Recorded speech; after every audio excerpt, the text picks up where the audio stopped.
Bonjour à tous. Aujourd'hui, je vous présente comment j'organise mes vacances en voiture électrique sans utiliser de planificateur, ni même celui de la Tesla. J'ai depuis fin juin une Model 3 Long Range de 2023 en 18 pouces avec 638 km d'autonomie WLTP, mais je continue de l'utiliser comme mon ancienne SR Plus de 2021 en ne faisant sur autoroute que des étapes de 250 km environ entre deux charges. La semaine prochaine, nous partons quelques jours pour visiter Bordeaux et sa région. Donc j'utilise Google Maps pour préparer ce trajet. Donc je pars de Flyosque dans le Var, je vais à Bordeaux. Le trajet fait 750 km environ. Et je vois sur la carte, pour faire à peu près donc 250 km, je vais m'arrêter dans les environs de Nîmes. Et un deuxième arrêt dans les environs de Toulouse. Pour choisir les bornes où je vais m'arrêter, j'utilise ChargePrice. Alors l'avantage de ChargePrice, c'est que vous lui rentrez le véhicule que vous avez. Donc là, moi, c'est ma Model 3 Long Range. Ils n'ont pas 2023, c'est 2021, mais c'est la même. Vous pouvez gérer ici les cartes qui sont en votre possession, les cartes de recharge. Donc moi, j'ai marqué les 4 qui sont en ma possession, plus le superchargeur Tesla. Et vous pouvez filtrer les résultats, notamment par la puissance minimale des bornes. Donc là, pour ce voyage, on va dire qu'on veut 100 kW minimum. Et on va aller chercher directement donc sur la map quelque chose qui pourrait nous intéresser. Donc là, voilà, sur Nîmes, vous avez le choix entre plusieurs bornes. Si on prend celle-ci, donc Allego, vous voyez que donc vous avez des CCS en 300 kW.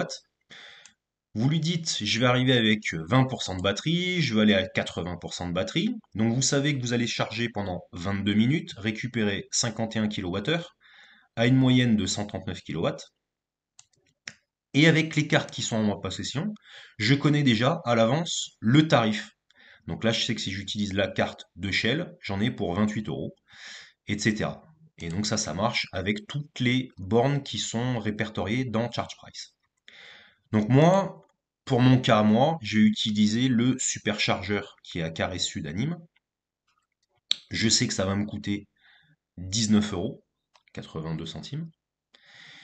Et je vais faire ça donc pour toutes les étapes que j'ai prévues sur mon voyage. Donc il y a Nîmes et on a dit qu'on allait s'arrêter du côté de Toulouse. Donc là, Toulouse, vous voyez, il y a encore plein de bornes. Donc là, vous utilisez la borne que vous voulez par rapport à vos abonnements, vos cartes, etc. Donc moi, à Toulouse, je vais aussi utiliser une borne Tesla. Donc on revient sur Google Maps et moi par rapport à mon trajet, donc j'ai dit que je voulais m'arrêter une première fois au superchargeur de Nîmes. Donc je vais le rajouter en étape. Le superchargeur de Toulouse, je vais le rajouter en étape. Je vais réorganiser le trajet, donc je vais arriver à Bordeaux. Et donc là, je me retrouve avec cet itinéraire-là. Donc je pars de Flyos dans le Var. Au bout de 218 km, je vais m'arrêter au superchargeur de Nîmes. Après une grosse étape de 310 km pour aller jusqu'à Toulouse.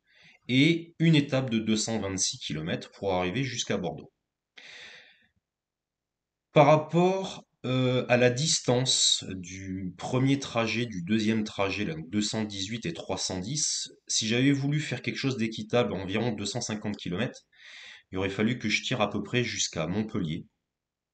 Le problème, c'est que le superchargeur de Montpellier, c'est une tannée.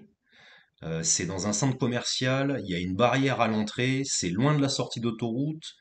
Euh, Rien que l'aller-retour, en fait, il y en a pour une demi-heure de trajet, voire 40 minutes de trajet, plus le temps de charge. Donc je préfère faire une première étape un petit peu plus courte et une deuxième un petit peu plus longue. Je sais que ça va passer avec la voiture. Donc je m'organise comme ça, euh, à cause du superchargeur de Montpellier, qui est vraiment pitoyable au niveau de l'accès. Une fois que j'ai positionné toutes mes étapes de trajet, je vais choisir une borne à l'arrivée sur mon lieu de villégiature. Donc là, moi à Bordeaux, ici là, j'ai déjà mon chargeur Tesla qui est enregistré sur mon Google Maps. Mais sinon, vous faites pareil que précédemment, en fait, vous allez sur Charge Price, vous choisissez la borne rapide que vous voulez utiliser, vous regardez les tarifs en fonction des cartes que vous avez. Donc là, vous voyez que en fait, ça va très vite. C'est-à-dire que là, je sais, en faisant un 20-80%, en cliquant, à chaque fois, j'ai la solution la moins chère qui apparaît là-haut. Donc là, ici, ça sera 19,80 € avec un superchargeur Tesla. Ça sera 28 € ici avec ma carte Shell. Ça sera 20 € ici avec ma carte Shell, etc. Donc là, vous vous rendrez compte que peut-être dans le coin, c'est Shell qui est le moins cher. Voilà, donc effectivement, à chaque fois, j'ai l'impression que c'est Shell le moins cher. Donc quand je serai sur Bordeaux, si j'utilise pas mon superchargeur Tesla, j'utiliserai ma carte Shell. Et en fonction de la borne que vous allez vouloir utiliser, ben moi en fait, je vais sur Booking et c'est là que je choisis mon logement.